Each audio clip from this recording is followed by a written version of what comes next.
All right, folks, we are 10 days from opening up. So at the moment, there is a hell of a lot of shit going on here. So this one's a little bit noisy. But there's a lot of little detail stuff going on up here. You can see like the nice cobble border on the alpine lawn. That's gone in. But obviously this is all about the front terrace, which we've been through before. As you can see, we've kind of got this really nice sort of termination at the end of the terrace with this sort of curved cobble work that goes up into the tool shed.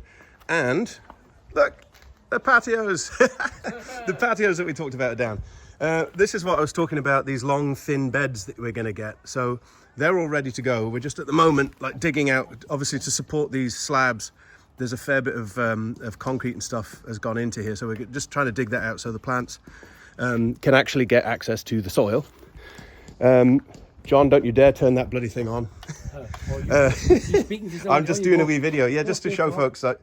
So this is all going to get planted up here as well before the open day, which, as I said, that's in about 10 days time. Cobble's all set. Next, lovely run of long, straight geometric beds. We've got some seeds in the rubble garden down here. Stone still unplanted. But yeah, so we've got all of this done here, just finishing up some of the detail on the edge of the bed next to the house, which, as you can see, is going to look like this. Just a really nice edge to it.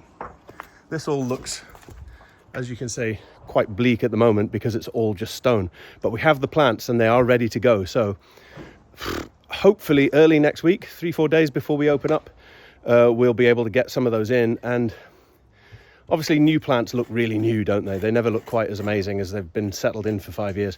But it would be really nice just to show people like a big chunk of progress from the time when we opened last year, I think, and just show the work that's been done. This is the carnivorous bog. As I said, this is the main patio where the table and chairs are going to go. But do you remember how I was saying last time about how the new leaves for these plants are just starting to come up? Now look at these guys. I'll be a bit careful here, I don't fall in. But this all coming back really, really nicely. You see just down here, these new ones and these lovely white tinged Sarracenia as well. Now those look amazing. So I'm looking at, see, these guys look great. That all looks good. These got a bit bashed and they're starting to come back, but there is a big patch there. And I'm kind of thinking we need to chuck in like a really big pile. And I think those white veined Sarracenia would be perfect, like something really striking just down there. And you'll notice like we've got sort of a bog myrtle here. This stuff, like some heathers and a lot of mosses. And this is all relatively native bog plant stuff. The problem is this stuff is just absolutely rampant. So we're constantly going to have to manage that. And I was thinking about pulling that big clump out. The problem is I think it does a very important job structurally for that bed. So we'd have to think of something similar, of a similar size that we could put in that same spot that would sort of do the same job, that we wouldn't have to just repeatedly keep pulling out every couple of years. So that's the top terrace. That's the lads over there just finishing off the cobble borders on the New Zealand alpine lawn, which is looking great at the moment. So this is the termination of the terracey stuff. And then we get into, as I was saying, this kind of meandering path along the top. And up here is where we're going to put, hopefully, some of the more sort of calcareous, loving Scottish mountain plants. This is also our best spot for putting anything even vaguely arid because the drainage is best here and the sunshine, the amount of sunshine is very, very good. Let's just step over. This is the spiky bed.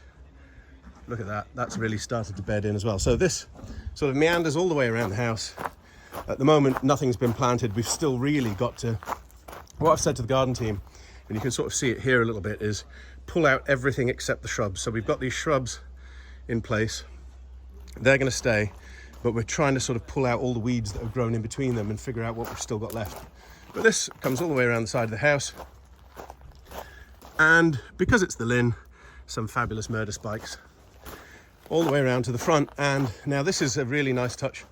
This is actually Jim's old sundial, which appears in a lot of photos when people come and visit this garden. Whether we move it or not, I don't know, but we're going to make sure that it is kept in good condition, and we'll probably, well, it's a dilemma, isn't it? So we cut that back to give it some space, but that's actually the only green on that plant, so I don't want to wreck that. But we'll also have, as well as Jim's sundial, my grandfather died about 5 years ago. He was a really, really avid gardener in Manchester. And when he died, I didn't take any of his stuff, but I dug a couple of plants out of his garden, and I took the bird bath that he had out in the front there. So I think that bird bath is going to go somewhere in here around the front of the house, probably right in front of these steps, because that's, for us, is going to be one of our main entrances into the garden. So I think my granddad's bird bath can go down there, and we'll have Jim's sundial here. And then here is the gravel path, and this gravel path ends in front of the house.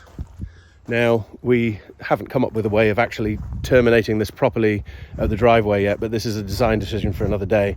In terms of the open day, though, we are not going to get anything really planted around this path, but it's nice that it's here and it's looking good. The garden team have more or less finished weeding the spiky bed and the New Zealand alpine lawn, and a lot of this detail work around those areas is going to be done. And this is the front terrace, and we won't have the patio furniture. It's kind of a shame because it would have been nice, but we will hopefully be able to get this planted up so it actually looks like we've done some bloody work for a change. And in a minute, I'm going to stop this video. I'm going to go and shoot another one showing you what's happening at the long pond and with the bamboo garden, because that is looking amazing. It's not going to be all that ready, but you'll be able to see how cool, like the new ideas are looking really good. So yeah, I'm actually quite buzzing.